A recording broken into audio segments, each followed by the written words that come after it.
My name is Fred Koch. I'm here today to talk about a really interesting subject that came up the last time I was talking to one of my strongmen friends. In strongman competition, we have a lot of guys that are really strong. They can squat 400 pounds, they can overhead press hundreds of pounds, but the problem is, and the issue becomes, how can you use that strength if there's a weak link in the whole structure of the body that allows you to perform the events?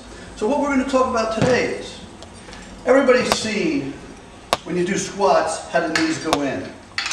Why do the knees go in? Is because the stabilizer muscle, called the gluteus medius on the outside of the hip, does not allow the thigh to stay stable.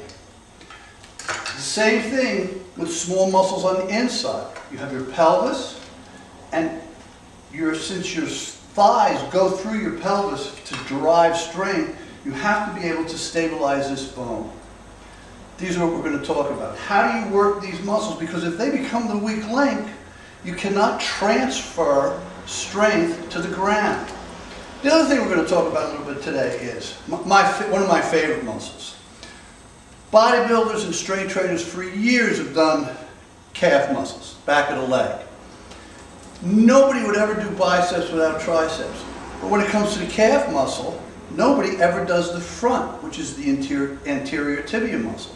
The anterior tibia muscle brings the foot back.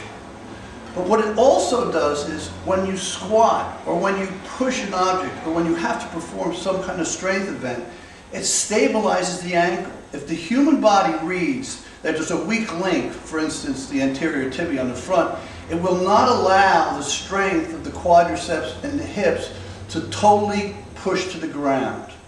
With this in mind, now we're going to show you a couple exercises that you can do for this and a way to better perform with these exercises included in your program.